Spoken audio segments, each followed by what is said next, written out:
Brian Smith has been with us before, professor of Hebrew Bible at Atlanta College, or University, and it promises to be a really interesting 3-week series. So, Brian, turn it over to you. Thank you very much. Thank you, Mike. It's nice to be with you all again. It's been a while. I think it was a pre-Christmas series in 2019. A little bit wider. So yeah, I think David was still here in the past room. You guys on Sunday. So I know you missed them. I missed them as well. David and I interacted on occasion up at the class. This kind of stuff as well. So, but it's great. It's great to be back with you guys. And you say it's definitely high tech, lowish tech, high tech. It's impressive, and I applaud your efforts. I do what you can to meet with one another still. I have a hunch we will all look back on this someday and think, well, you did all right. You might do something differently. I am actually finding that there are things that we had to do last year in the class that are enhancing what I'm doing now. Getting rid of everything I don't like just yet, but we're getting there. And right now I'm actually teaching Hebrew, and I have a couple of remote students, and that's really tricky. The remoteness of that is a lot harder than I was anticipating. So I applaud your efforts to keep soldiering on, if you will, to borrow a good metaphor, volume along, or get this all together. What does a slug do? Is it slugging along, or is that the better way to say it? Crawling, yeah, slugging along. We'll go with that. I want to begin with a little story about my own upbringing. So I was raised in the town of Wheaton, Illinois, which is a western suburb of Chicago. And we attended church nearby in a community called Lombard. A very, what I would call, low church, Protestant congregation. We actually refer to the building as the chapel because the church is the people who gather together. We also had no pastor, which made a lot of people think we were a cult. Although what I've learned now is a cult because we have a very strong. So we weren't all that cultic. We had a board of elders and a board of deacons, and they were all men. And because if you'll notice, if you read Paul carefully, nothing in the New Testament ever indicates that each church should be run by some person who sort of, is in charge. There are people who are gifted to be pastors, people who are gifted to be exhorters and prophets and all sorts of other spiritual gifts. But my own founding community that sort of raised me up, instilled in me this deep sense of the priesthood of all for Christ, all were equal and equally gifted. And so we didn't have a main person who stood and who was responsible for living in that. Now that has some really nice skills, but it also creates some really, really bad stories. We were lucky because we had a few educational institutions nearby, and we could get a lot of folks who taught regularly, who were very well trained. Those are biblical phrases, yeah, we come and talk about. But on occasion, it would have been nice to have some higher. And just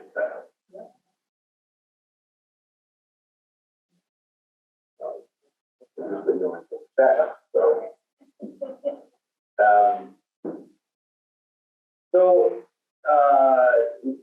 one of the ironies now with that denomination is that when they realized after a while it was nice to have somebody actually on staff who could do a lot of the work that volunteers at time for. I might need another staff. It just changed it, but so what they did was that they hired a full-time Christian worker. That's what they called it. It was a full-time Christian worker, which, because they were not going to call him a pastor. And it was almost a rebellion against a position that nobody really cared all that much about. They still have a full-time Christian worker. And as far as I know, that idea is spreading actually within the denomination. And one of the things that I appreciate about that quirk in them is that they actually recognize what they were holding on to, but adapted it in a way that was still sort of in line with what they believed. This person who was hired to do a number of things, but they weren't charged with running the whole show. And they adapted their policies to match the time, to match the needs of the group, of the congregation. But they did it in a way that I think was appropriately responsive to their particular theological brand of thinking about the church. We're actually talking about the church today, but I want to think a little bit about the way we start in one place and then maybe end up in another. And we want to think about how our interactions with things like the biblical text, for example, which is my particular area of interest, might change on the basis of what we see and what we need in our own communities and in society more broadly.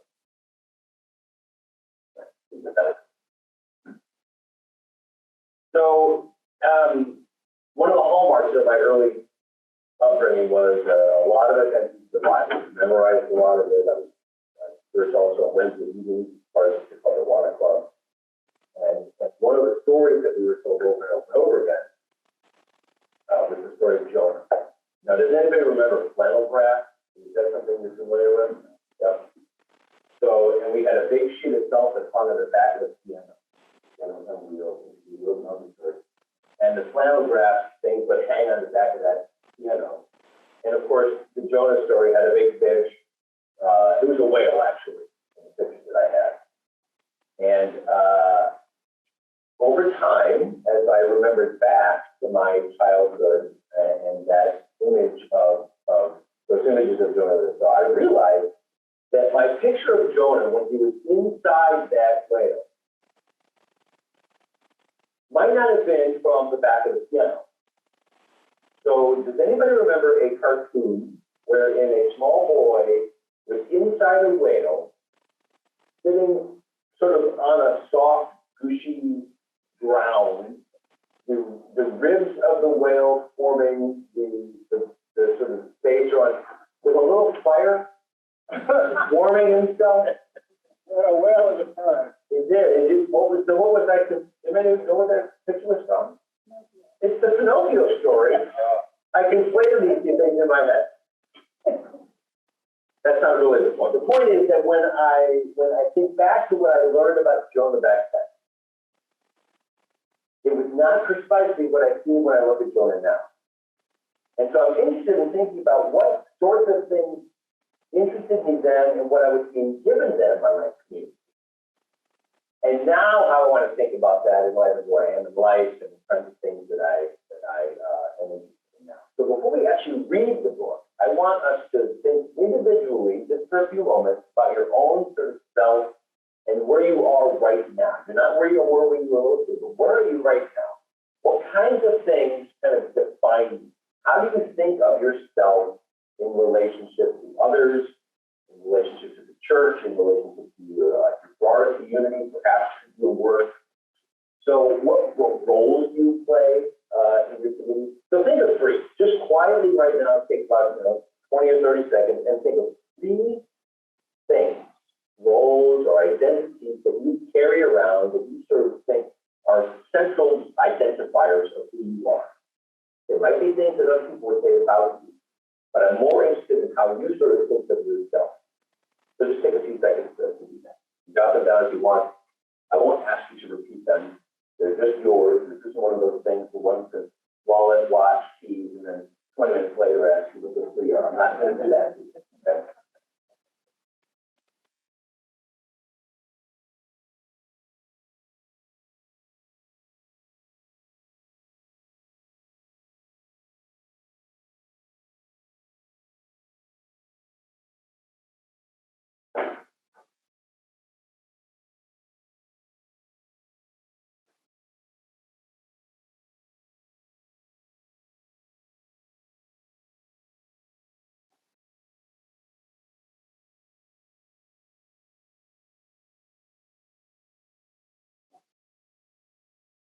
Okay. So, with you have in front of you is actually the entire book of Jonah. It's not long. And the reason I put it on a piece of paper like this is because sometimes it's easier for us to interact with the Bible because outside of its usual institution. This sets us free, I think, some ways to be a little creative. And you can actually grab a pencil and pen and circle things. You can mark things up and you can ask questions. So a lot of times I'll ask my students to read in a different way than they're used to reading, because sometimes the Bible can feel like it's, of course, it's our sacred scripture, but it hasn't always been wrapped up like that. It has a lot of morality in it, and it works in different ways. So I'm curious as to how sometimes that can affect how you do things. So let's look at it. It won't take us further. The Lord's word came to Jonah, Amitai, get up and go to Nineveh, the great city, and cry out against it, for their evil has come to my attention. So Jonah got up to flee to Tarshish from the Lord. He went down to Joppa. He found a ship headed for Tarshish. He paid the fare and went aboard to go with them to Tarshish, away from the Lord. But the Lord rolled a great wind upon them. There was a great storm upon them. The ship looked like it might be thrown to pieces. The sailors, terrified, each one cried out to his God. They hurled the cargo that was in the ship into the sea to make it lighter. Now Jonah had gone down into the hold of the vessel, lied down, and sleep in the sea. The ship's officer came to him and said, "How can you possibly sleep in the sea? Get up, call on your God. Perhaps the God will give some thought to us, so we won't fail." Meanwhile, the sailors said to each other, "Come, let's cast lots, so that we might learn who is to blame for these evil and happening." They cast lots, and the lots fell on Jonah. So they said to him, "Tell us, who's the cause of this evil happening to us? What do you do, and where are you from? What's your country, and of what people?" He said to them, "I worship the Lord, the God of heaven, who made the sea and the dry land." Then the men were terrified and said to him, "What have you done?" And they knew that Jonah was fleeing from the Lord because he told them. They said to him, "What will we do about you, so that the sea will become calm around us?" But he was continuing to pray. He said, "Pick me up and hurl me in the sea. Then the sea will become calm around us. I know it's my fault that this great storm has come up." The men rowed to reach dry land, but they couldn't manage it because he continued to rage against them. So they called on the Lord and said, "Please, Lord, don't let us perish on account of this man's life, and don't blame us for innocent blood. You are the Lord. Whatever you want, you can do." And they picked up Jonah, and they threw him into the sea, and the sea ceased its raging. And then worshiped the Lord with profound reverence. They offered a sacrifice to the Lord and made solemn promises. Meanwhile, the Lord provided a great storm for Jonah. Jonah was in the belly of the fish for 2 days. Jonah prayed to the Lord his God from the belly of the fish. "I called out to the Lord in my distress, and he answered me. From the belly of the underworld, I cried out for him. You have heard my voice. You had cast me into the depths, in the hearts of the seas, and the floods surrounded me. All your strong waves and rushing water passed over me. So I said, I've been driven away from your sight. Will I ever look again at your holy temple?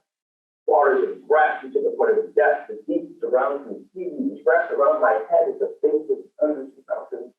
I sunk down to the underworld. As far as held me with no end. But you brought me out of the pit.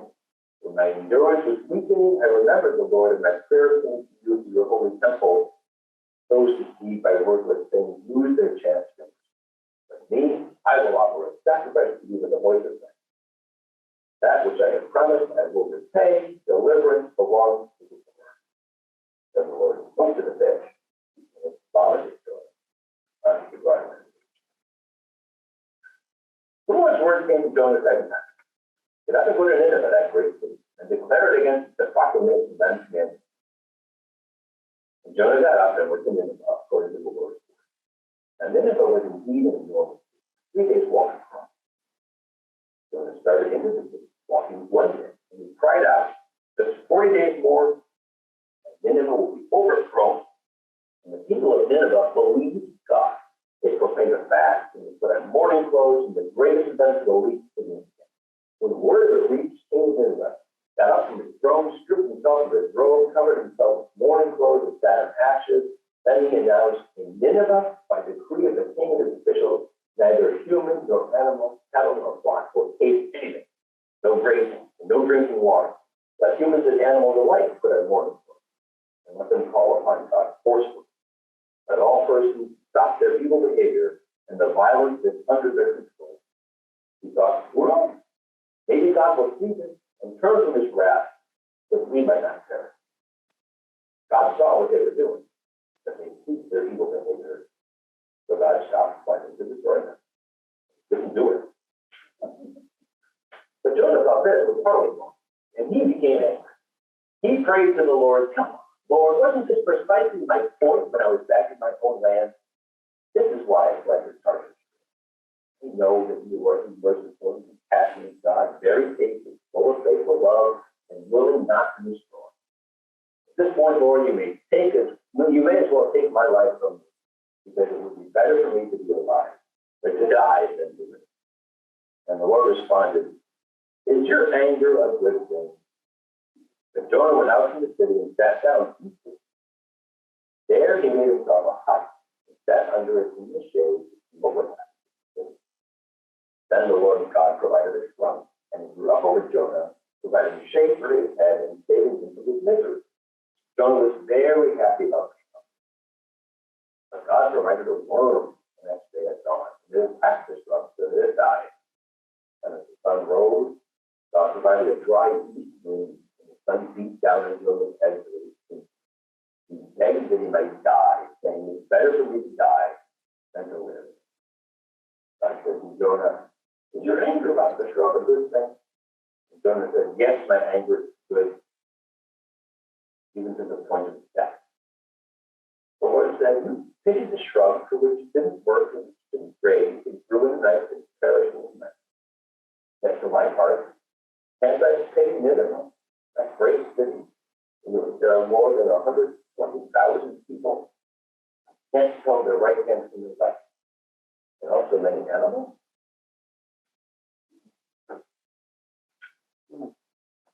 So when I was a child, story for me, and I can't label all of the speech of those who taught me because I really don't remember specifics of it. But when I came away from my engagement with Jonah, was that it was a whale, but really that it was about Jonah's running. Can't run away. God will punish them. Over time, my perspective on the book has shifted a bit. And so I'm curious now, before we dive into further reflections on how it might have fitted for me, what do you see when you read the book, and how does it connect perhaps the ways you thought about the book in the past, or heard about it as a child, or maybe read it more recently? Or perhaps there are ways of seeing the book in this form that are new for you. Any responses or comments about the book itself that are seen in this shape?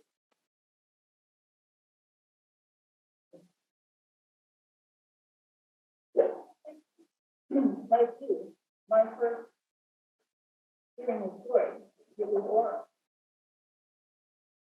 And it was whoever told the story. Yes. It was funny for people. So it was their encapsulation for a 6-7-year-old audience.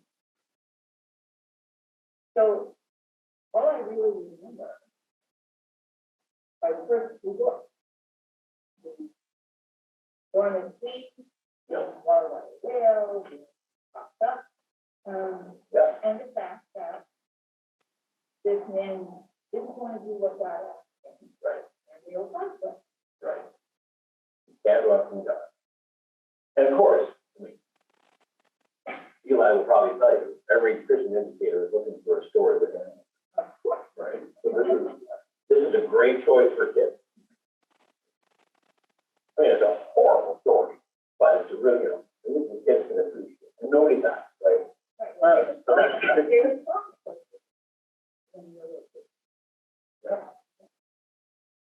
Others? What struck me was the anger of good things. That has a lot of, there's so much anger in the world now, and it's not safe for it. We're already forward. When I hear that, I think God must have gone to psychotherapy school. Just ask him the question. Is your anger a good thing? I just ask questions. Tell Jonah to do a couple things. What else do you know?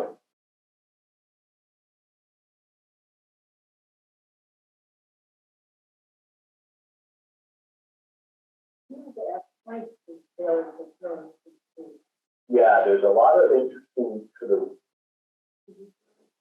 looping, right? They always come off pretty good, right? Yeah. Right. And cotton is rather difficult to do.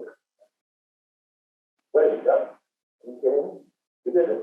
Really? And they try everything then to not do what he says. And then they go, we've done everything we can, but this is what he's saying, so here we go. Yeah, there's the way it's layered in there, and this particular translation, this is the Common English Bible, by the way. They have some really interesting hopes for this translation. It's fourth grade reading level, so it's actually quite a bit simpler than even the New International. I think it was in the seventh grade. So this is a fourth grade reading level. Use of parentheses is very intentional. Hebrew has no punctuation, essentially. There's some accents that we call it, some grammatical stuff, but it really offers very little in the way of punctuation. And we can use punctuation a lot, for example. To make extensive use of that. Contraction in here, which is an unusual thing. And that was a big discussion on the committee. They had to compromise, actually. God doesn't use contractions, but humans and the narrator does. So if you read this carefully, you know, when God speaks, God doesn't use contractions. I don't know about you. I can't remember what it is. Now, when I was in grad school and learning Hebrew, this is one of the texts that we use. The grammar is rather straightforward. It's a nice, tidy text, it's a small chapter. You can work through the semester or last through that, depending on the level. But what you would discover when you're reading it in the Hebrew, but you can see it in the English as well, is the intentional structure of the story. The sailors, I mean, of course, the word of God comes to Jonah twice, right? In the first chapter and the second chapter. The way it begins, each of those things begin is very similar. So the word comes to him twice, and in the first instance, he disobeys, and in the second instance, he obeys. In the first instance, he runs outside of Israel, tries to flee, and he encounters the sailors, right? In the second obedient episode, he goes outside of Israel to Nineveh, and he encounters non-Israelites, the Ninevites, right? Both of those non-Israelite groups pray. The sailors pray for deliverance, and the king and his people of Nineveh pray for deliverance. Now, Jonah also prayed.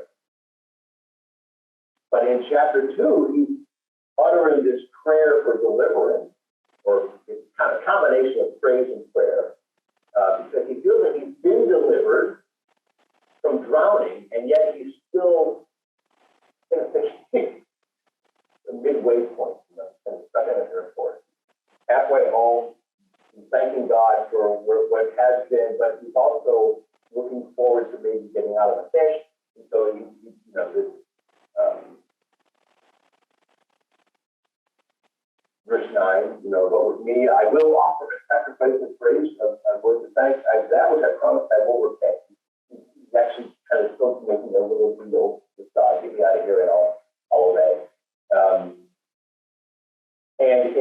But in the final episode, he prays as well, but it's a great. I wish he could. It's better for me to be dead. So it's got a very intentional parallel structure to it. And this is when we start to realize that this thing is not probably just written for kids. This is in the biblical text purposes, it's not canon purposes. And the structure of the story will point us, I think, in a direction that moves us toward what the thing is really trying to get at. What it's really trying to do. So a lot of people want to think about what's behind this, what's the historical context. We don't have a date for Jonah. There is a prophet named Jonah mentioned in 2 Kings. And so people think that this is probably maybe the same guy. The problem with that is that when Jonah in Kings is operating, Nineveh is not engaged with Israel in the way that this would make sense. And there's no record, of course, of the Ninevites converting en masse to any kind of following of Yahweh. So it's difficult to place this historically.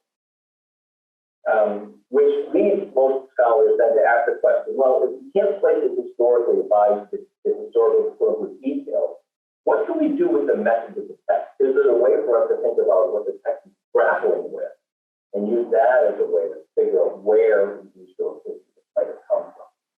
If we can find a place within Israel's history where they're grappling with these ideas that the book of Jonah is dealing with, maybe that'll help us think about the context out of which this might have come. And the reason for that is because biblical scholarship, as I was taught it, and as has been kind of the dominant perspective in the world for the last 200 years, places an emphasis on the origins of the text. Where did it come from? Who wrote it? What was their first intention? And then we take that meaning, we can find that original meaning and safely pull it forward and ask, how do we think about that? But that assumes that we can get back to that. And it also assumes something about the origin, that actually that's the meaning we should pull forward, or that we can sort of believe it, right? So there's a challenge in going back and finding the meaning and pulling it forward. And when I was in seminary, before my grad school path is a bit, I think it was helpful and very, very wonderful for this reason. I went to a undergraduate and played very much like Messiah college. I'm happy to say college, still in college. Taylor University in Indiana, small liberal arts Christian school. And then I went to Gordon Conwell Theological Seminary out in Boston, north of Boston. And I got what I would describe as a moderately reformed but broadly interdenominational training. I really loved my time there. It was great for what I was in my life. Fighting intellectual, and I learned a whole lot of things. And the content was really supportive. And I was introduced to some higher critical theories about biblical text and stuff. And the overarching perspective was that's generally good. We have to be careful that we don't take God too much out of the picture, but higher critical approaches to scripture is probably the best storytelling at the time. You go back in time, you meet the author, using all the historical clues you can, and the more you learn about that original setting, the more you can find out where the next text is. Right? And then you can say that story. My PhD is in Hebrew Union College, Jewish Institute. And while the Jewish approach to scholarship will be fine and dandy to play around with the historical stuff, it doesn't. Because they will tell you that the rabbis, really the Jewish faith that have been reading the scriptures for 2,000 years, don't get caught up so much in finding out what it meant that far back or way back then. Because it's still a living thing. And every time we re-engage it, we actually recreate the kind of meaning is remade each time we encounter the text. And the rabbis famous for playing with the text in ways that we sometimes find very unnervingly difficult to express. Because you can't play with it. First of all, it's scripture, and second of all, it means just what it meant. So find out what it meant, play with it a bit more. So in the playing, this is what I wanted to think about, you know. How you hear this text, given how you think of yourself right now. One more quick note about that is that when I heard this story as a child, it was about me, you know, running away from God. Don't run away from God. You can make faith in Christianity very individualistic, particularly here in the U.S. You like independence and you like individualism. But a lot of these texts are much more communal than that. So think for a minute about the tension between individual and communal in this as well. Okay. So if we are less concerned about what it meant back then, and we want to think about how to maybe respond to this in our present time, does that affect how we do this?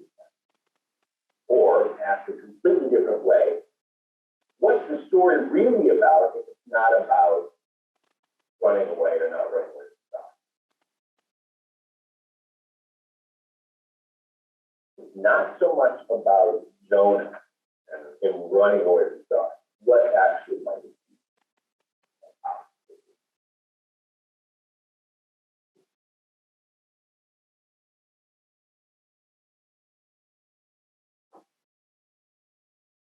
So I asked you to turn to chapter 4.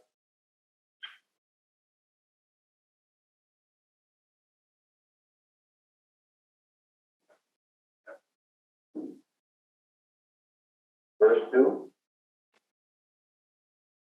We pray to the Lord. Come on, Lord. That's a little translation like translation isn't good. Come on, Lord. Wasn't this precisely my point when I was back in my own life? This is why I fled to Tarshish earlier. I know you're merciful and compassionate God, very patient, full of faithful love, and not full of that's almost a creedal statement. There are passages in Exodus and Deuteronomy that have these notions where God actually is loving and kind and slow to anger and abounding in loving kindness and, you know, sure visiting the things of their fathers and mothers on their children, but the blessings over thousands and thousands of generations. Ancient Israel has creedal statements, just like we have creedal statements, right? And then many traditions like this one, we're recite them almost daily, right? As a part of our liturgy. We say these things as confessions of what we believe about God and what God has done for us. Suppose Jonah in verse 1. Jonah says, you know that creedal statement? It keeps me off. Because here you go. Taking what I believe about you and applying it to somebody else. Right? You're going to make them confess this thing. You're going to make them understand who you are. And that's not, I don't want them to know this about you.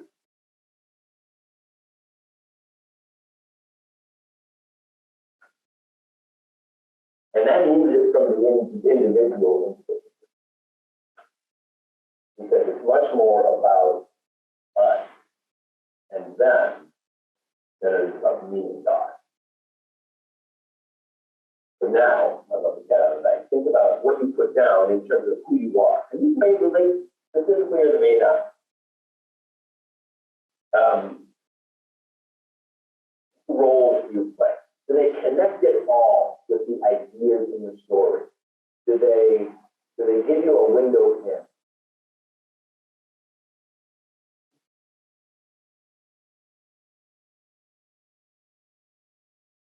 Are there any touch points between what Jonah is really about and how you think of yourself? Individually or in relationship to others.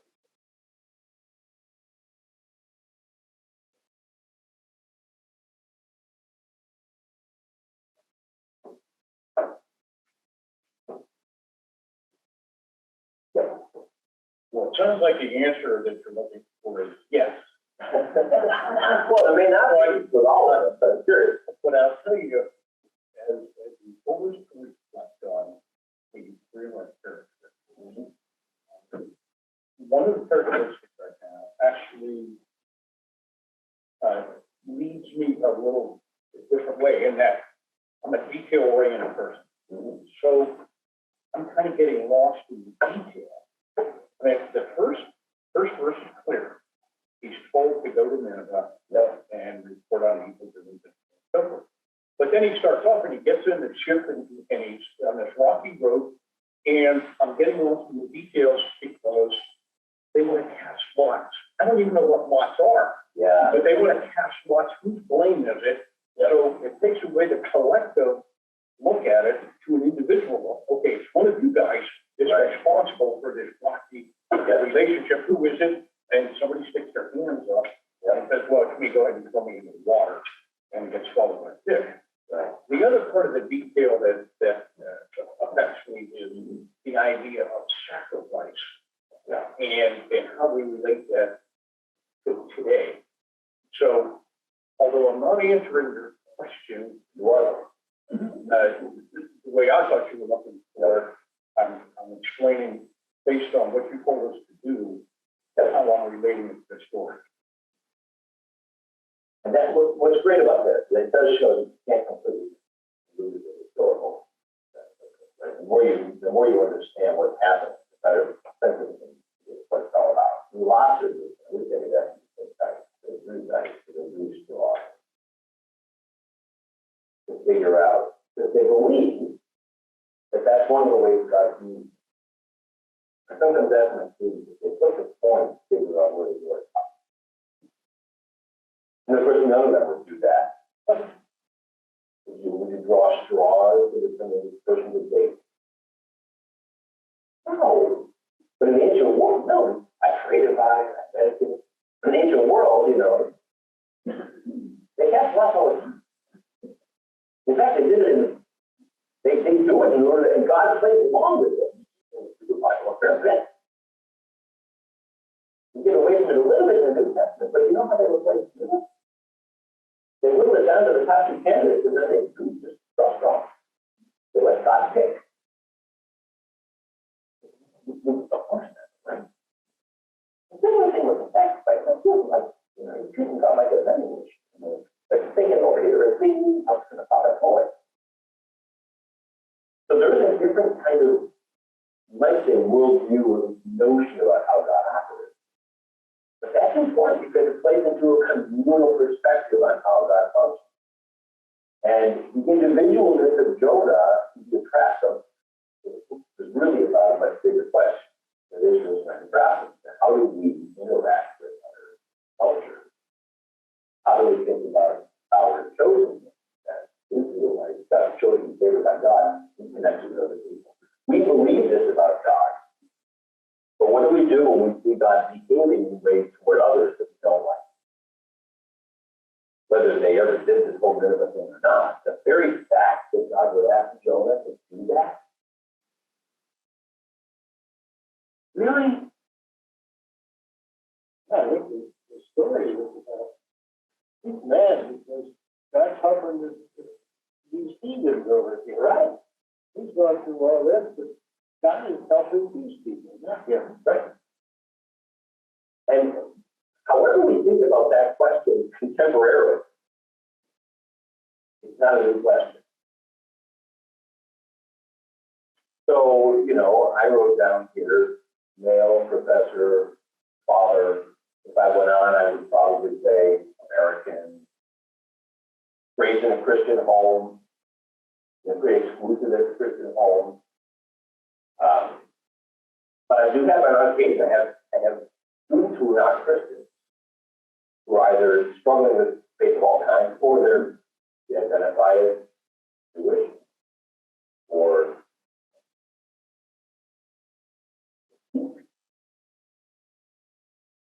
and so when I think about myself as a professor, I have to think to myself, how do I navigate the space in which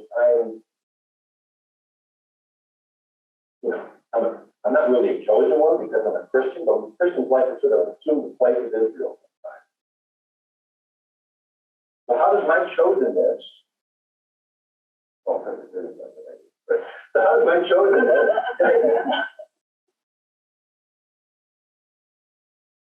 interact with what's happening in the show?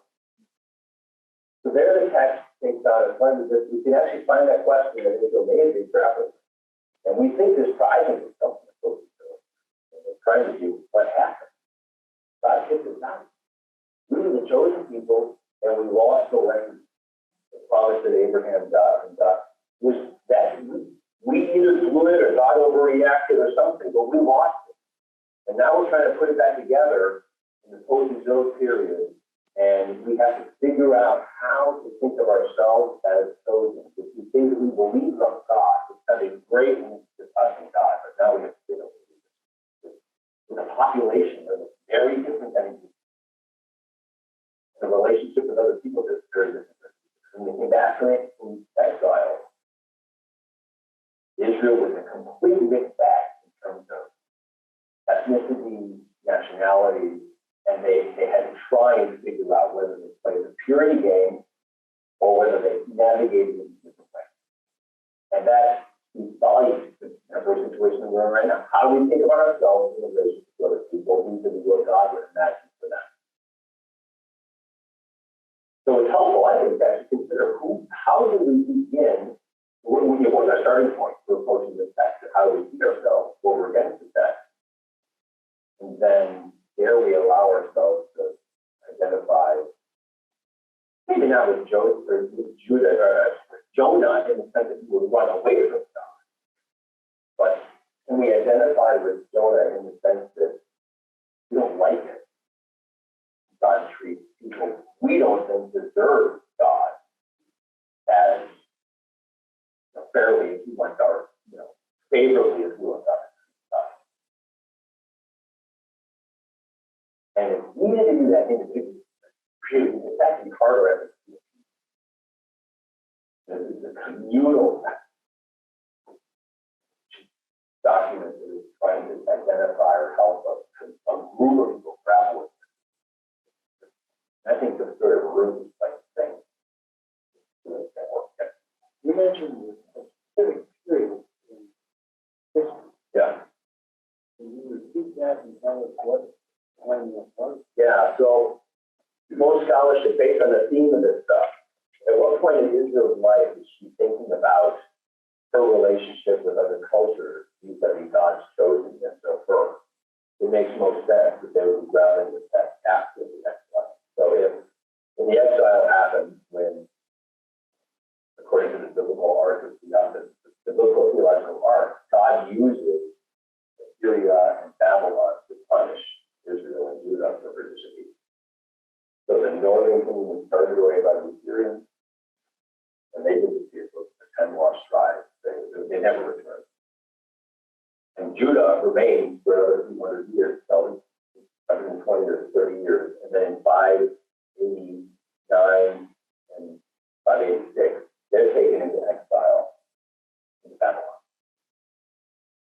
And 70 years, 60, so really in 536, they're returned by Cyrus the Persian. They have to be down to Babylon. And with that group return, they have to try and reestablish Jerusalem. What Ezra and Nehemiah are grappling with. That's the period of time we're talking about. So late 500s, early 400s. And there were people who didn't need, of course, the intelligentsia was part of the powerful votes, leadership, but and they could have probably taken over in their place. And the Assyrians, they transported people from all over the world except where the Israelites did. That's where the identities come from. And there's a very real struggle with what the best is. What do we do with him? We have a lot of ancient Judahites who have married people of other ethnicities. And actually, Ezra says, we go back to the law. He actually mandates a forced divorce of all marriages. But then we have the book of Jonah that says, hang on now. So that's why we think this might actually be a conversation that's happening inside the religious establishment. What do we do with this? So it becomes very much about the essence of that. Which are still a little bit. Right on time. We're going to squat.